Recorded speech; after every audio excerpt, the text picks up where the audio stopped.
Assalamualaikum warahmatullahi wabarakatuh. Sahabatku, jumpa lagi dengan saya Suyitno Irmin. Video kali ini saya mengambil topik how to make boss smile. Ya, bagaimana membuat bos tersenyum. Ini topik yang menarik tentunya. Hakikatnya kita ini sebagai karyawan atau pegawai harus membuat bos kita ini senang, harus membuat bos sukses, harus membuat bos tersenyum. Iya. Jika bos tersenyum, berarti kita ini bekerja sesuai yang diharapkan. Kita bekerja dengan sungguh-sungguh tentu. Kita bekerja dengan kemampuan yang memadai. Kita bekerja dengan semangat yang tinggi. Kita tidak mengecewakan bos, ya. Bos merasa puas dengan hasil kerja kita, ya. Kita mampu menyeimbangkan antara hak dan kewajiban, tentu bos jadi tersenyum. Jika bos itu tersenyum, maka bos akan memberikan acungan jempol pada kita, memberikan penghargaan tentu, memberikan kenaikan pangkat, ini sangat mungkin, atau kenaikan jabatan begitu. Kemudian juga memberikan bonus, memberikan dorongan semangat, menyayangi kita, membuat kita betah bekerja padanya. Itu kalau bos nanti tersenyum bisa seperti itu. Apa saja yang harus kita lakukan agar bos itu bisa tersenyum? Ya, yang pertama adalah bagaimana kita memiliki disiplin yang tinggi.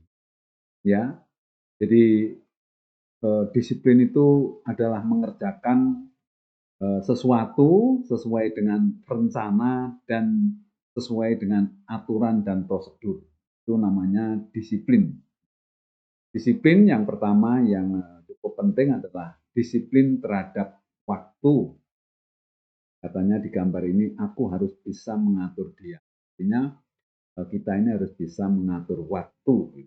Kemudian yang kedua, disiplin itu adalah disiplin terhadap perencanaan. Jadi segala sesuatu kegiatan kita, seringan apapun, sekecil apapun, harus ada perencanaan, harus ada rencana. Sehingga kita pada saat melaksanakan, kita akan bisa mengacu kepada perencanaan. Sehingga kerja kita lebih efektif dan efisien. Kemudian juga disiplin terhadap biaya. Kalau biaya sudah dirancang, sudah diperhitungkan, maka di dalam pelaksanaan kita harus disiplin terhadap biaya, biar nggak mudah membengkak. Kemudian disiplin terhadap aturan dan prosedur. Ya. Jadi tentu di dalam melaksanakan kegiatan, ya katakanlah di satu organisasi, itu pasti ada yang namanya aturan dan prosedur yang berlaku di organisasi atau di ini. Nah, kita harus mengikuti, harus disiplin ya terhadap aturan dan prosedur itu agar pekerjaan-pekerjaan kita bisa berjalan ya dengan baik. Karena aturan dan prosedur itu dibuat agar ya pekerjaan kita bisa berjalan dengan baik sesuai dengan rencananya. Kemudian berikutnya agar bos ini bisa tersenyum adalah menunjukkan ya etos kerja yang tinggi. Apa yang termasuk di dalam etos kerja yang tinggi? Ya, yang pertama menerima tugas ini dengan senang dan ikhlas. Jadi kenapa mesti harus kita ini senang dan ikhlas? Karena begitu kita ini mendapatkan tugas, kemudian kita merasa senang, ya, dan kita melakukan dengan ikhlas, maka pekerjaan itu akan terasa ringan dan kita mengerjakannya tidak merasa terbebani. Kemudian menganggap tugas ini sebagai kepercayaan. Jadi, kalau kita ini diberi tugas sama bos, berarti bos ini percaya sama kita. Gitu. Nah, oleh karena itu, kalau kita menganggap tugas itu sebagai kepercayaan, kita merasa senang, merasa dihargai, ya, merasa dipercaya. Kemudian tunjukkan semangat kerja yang tinggi, ya, apapun tugas Bapak akan saya kerjakan, begitu kata, ya, sehingga orang yang bisa menunjukkan semangat yang tinggi tentu bos ini akan senang, dan itu bukan hanya di depannya bos, ada bos atau tidak, kita tetap yang menunjukkan semangat kerja yang tinggi, gitu. Kemudian kerjakan tugas-tugas dengan serius, sekalipun itu tugas ringan. Jadi keseriusan, ketekunan, ya, kesungguh-sungguhan di dalam kita melaksanakan tugas itu akan memberikan hasil yang baik tentu, ya. Karena apa? Karena sunatullahnya kalau kita ini bekerja baik, rajin, tertib, itu akan memberikan hasil yang baik. Kemudian keluarkan seluruh potensi yang ada. Potensi harus keluar semua gitu. Jadi, kita ini memiliki potensi baik itu yang namanya secara akal pikiran maupun potensi yang ada di fisik kita itu kita keluarkan, ya. Supaya kinerja kita bisa maksimum gitu. Kemudian tidak menunda-nunda pekerjaan. Ini bos ini paling tidak senang kalau kita ini menunda-nunda pekerjaan. Kami semua anti menunda pekerjaan gitu. Jadi bagaimana kita mengerjakan, atau kalau dapat tugas langsung kita kerjakan begitu. Tidak perlu menunda-nunda. Karena menunda-nunda itu menghabiskan waktu, juga mungkin juga biaya. Nah, pekerjaan tidak segera selesai, padahal pekerjaan itu merupakan order dari orang yang kepingin pekerjaannya cepat selesai atau ordernya cepat selesai. Itu bos akan tersenyum, senang kalau kita ini langsung mengerjakan, tidak menunda-nunda pekerjaan. Kemudian bekerja dengan taktik dan strategi.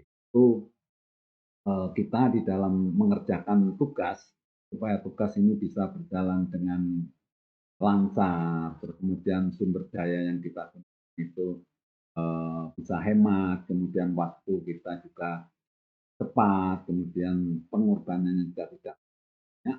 Kalau kita bekerja itu menggunakan taktik dan strategi, cara-cara bagaimana ya pekerjaan itu bisa dilaksanakan dengan efektif dan efisien. Kemudian hadapi kesulitan dengan penuh semangat. Jadi kesulitan kesulitan pekerjaan, hambatan itu tidak bisa diatasi dengan semangat yang enak-enak, atau harus memiliki semangat yang tinggi. Kemudian juga kita menggunakan seluruh potensi akal pikiran kita untuk mencari jalan keluar. Bagaimana kesulitan itu bisa diselesaikan. Itu tandanya kita menunjukkan etos kerja yang tinggi. Bos akan senang, bos akan tersenyum. Kemudian gunakan waktu secara efisien, ya. Di disiplin itu, ya. Bahkan waktu yang sudah kita rancang, umpamanya suatu pekerjaan bisa diselesaikan 1 minggu, maka kita harus gunakan waktu ini seefektif yang mungkin. Kemudian berikutnya, ya, agar bos ini tersenyum, itu eh, meringankan tugas-tugas bos. Ini meringankan tugas-tugas bos. Jadi menunjukkan etos kerja, ini meringankan tugas bos. Apa kira-kira yang harus kita lakukan? Jadi yang pertama itu memahami posisi bos. Bos itu apa? Bos kita ini apa? Atau supervisor atau mungkin manajer, ya. Kita harus tahu posisi bos dan tugas-tugasnya itu apa. Kita harus tahu gitu supaya kita ini bisa membantu gitu. Nah, kalau kita tidak tahu tugasnya, ya seolah-olah bos ini tidak ada kerjaannya. Padahal bos ini banyak tugas-tugasnya, dan mencari tahu apa tugas bos yang mendesak. Jadi ada tugas-tugas bos ini yang memang mendapatkan prioritas. Nah, ini kita harus tahu apa kira-kira yang mendesak, yang harus dibantu, ya. Bos ini ringan, ya. Kemudian yakinkan pada bos bahwa Anda mampu, atau kita ini mampu, ya. Kita tunjukkan bahwa kita ini memiliki kemampuan yang cukup untuk bisa menyelesaikan pekerjaan. Nah, kalau kita ini, bos ini melihat kita mampu, bos ini senang, artinya percaya kepada kita gitu. Sehingga kita akan mendapatkan tugas lain yang baru. Nah, ini kita harus juga senang mendapatkan tugas itu kan tugas dianggap sebagai kepercayaan tadi. Kemudian jangan biarkan bos bingung karena banyaknya tugas. Ini juga apa ya? Salah satu kepedulian kita ya kepada bos. Nah, bos ini seringkali juga bingung juga gitu, tugasnya banyak. Nah, kalau kita ini tidak segera mendekat atau membantu, mungkin bos ini tambah bingung gitu. Ya, kemudian jangan pernah mengeluh dengan tugas-tugas yang mendadak. Seringkali ya bos ini karena kesibukannya dan juga ada sesuatu pekerjaan yang mendadak-mendadak. Bisa jadi bos itu juga memberikan tugas kita itu mendadak, bahkan malam hari pada saat kita tidur ditelepon untuk dikasih tugas karena tugasnya ini sangat mendesak. Ya. Nah, hal seperti ini memang kita tidak boleh mengeluh gitu ya. Karena memang ini tugas kita supaya bos itu senang lah. Kita harus siap kapan saja setiap saat dipanggil. Kemudian jangan membantu bos setengah-setengah ya, full ya, gaspol gitu ya. Jadi supaya apa? Supaya pekerjaan itu bisa tuntas yang kita lakukan atau yang membantu bos itu jangan setengah-setengah gitu. Kemudian yakinkan hasil kerja Anda memuaskan. Kita harus berusaha supaya hasil kerja kita itu bisa memuaskan bos, artinya kita bekerja baik, target tercapai, ya. Kemudian hasil juga bagus, kualitasnya juga bagus sehingga bos ini puas. Kemudian berikutnya adalah ini, jangan suka membuat bos itu repot. Jangan membuat bos ini repot dengan sikap dan perilaku kita tentunya ya. Jadi memahami bahwa bos adalah orang yang super sibuk. Gitu. Jadi jangan sampai kita itu malah menjadi beban pemikirannya sehingga bos ini tambah repot gitu. Kemudian pahami bahwa bos itu maunya tahu beres ya. Jadi dari sisi kita gitu ya, bos itu kan karena pekerjaan banyak, kemudian tugas-tugasnya juga banyak gitu. Kita harus tahu ya bahwa bos ini kalau sudah memberikan tugas itu dia sudah mungkin sudah tidak begitu banyak berpikir karena mempercayai kita. Tahunya nanti itu beres ya. Walaupun secara tugas dari seorang bos itu harusnya juga dia mengikuti prosesnya, memahami prosesnya bagaimana. Tetapi dari sisi kita itu kita punya pemikiran atau prinsip bahwa oh ternyata bos itu tahunya beres sehingga kita ini melakukan sesuatu ya dengan hasil yang bagus dan itu bisa selesai, bisa beres. Kemudian jangan hanya setor masalah. Nah, ini juga membuat bos gak seneng kalau hanya setor masalah. Nah, seharusnya kita kalau menghadap ke bos ya, itu harus ada dua. Satu, kalau memang ada masalah. Yang kedua, solusinya juga sudah kita persiapkan. Jadi, sebelum kita menghadap kepada bos, kalau ada masalah, coba diselesaikan dulu atau dicari jalan keluarnya itu apa. Ya, nanti begitu menghadap ke bos, laporan bahwa ada masalah, ya, tetapi kita sudah membawa solusi. Ini bos, solusinya itu seperti ini. Gitu, ya. Kemudian jangan suka bikin masalah lah ini. Kita ini harusnya dibayar untuk bisa terus menyelesaikan masalah. Tetapi seringkali juga ada yang namanya karyawan itu justru malah bikin masalah. Nah, ini tantangan untuk kita sebagai karyawan atau pegawai yang ingin bos itu tersenyum, ingin bos itu senang ya jangan bikin masalah ya. Dan secara pemikiran orang awam kita ini bekerja bukan untuk bikin masalah, tetapi untuk menyelesaikan masalah. Kita dibayar, diangkat jadi karyawan atau pegawai itu untuk menyelesaikan masalah, bukan untuk bikin masalah. Ini yang perlu diingat, ya, karena masih ada satu dua karyawan itu sebetulnya dibayar tetapi justru malah bikin masalah gitu. Jangan melibatkan bos untuk masalah pribadi. Ini ya kita usahakan kalau kita udah terlalu betul ya gitu ya jangan melibatkan bos ini untuk urusan-urusan pribadi karena bos sudah banyak tugasnya gitu. Kemudian cari pekerjaan sendiri dan jangan menunggu perintah gitu. Jadi, kerja tanpa diperintah, disiplin tanpa diawasi gitu. Kemudian berikutnya adalah mendukung ya, mendukung program bos yang lagi in gitu. Jadi memang tugasnya banyak, tetapi biasanya seorang atasan atau bos kita ini memiliki program yang lagi in yang sedang dikerjakan ya, ada proyek-proyek baru gitu, itulah namanya program bos yang lagi in. Nah, kita harus ini peduli, harus kita apa ini ikut campur begitu ya. Jangan sampai kita malah menghindar. Jadi pahami seluk-beluk program bos yang digalakkan, artinya yang sekarang sedang ditekuni gitu apa gitu. Itu kita kita cari tahu itu gitu. Kemudian libatkan dengan suka rela pada program bos ini gitu. Siap menjalankan program bos ya. Kemudian ambil peran yang berarti setiap ada program ya. Jadi kita coba memaksimalkan potensi kita untuk ikut membantu program-program bos yang lagi ini. Kemudian jangan pernah mengkritik program bos tanpa alternatif.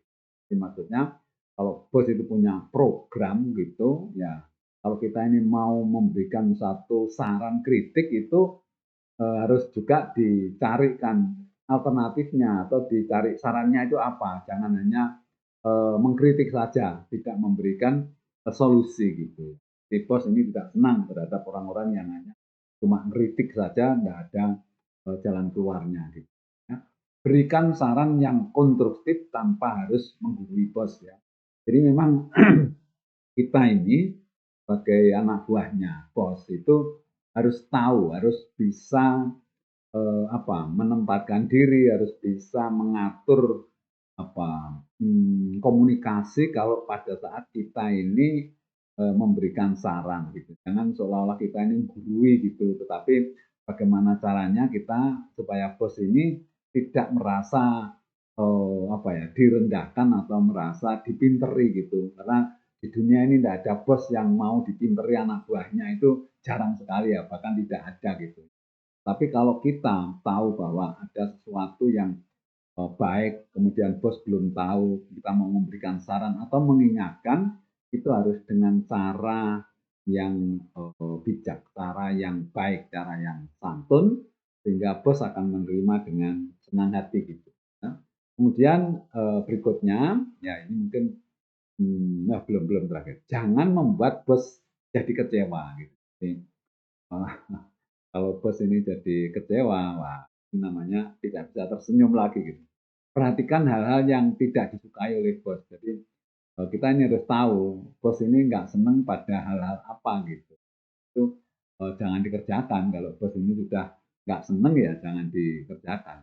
Jangan pernah memberikan informasi tanpa data. Artinya tidak ada kenyataan, tidak ada datanya. Jadi kalau kita memberikan satu informasi, baiknya diikuti dengan data, kemudian diikuti dengan informasi-informasi lain yang bisa mendukung itu, sehingga bos akan yakin bahwa kita ini kerjanya sungguh-sungguh dan tidak asal ngomong gitu.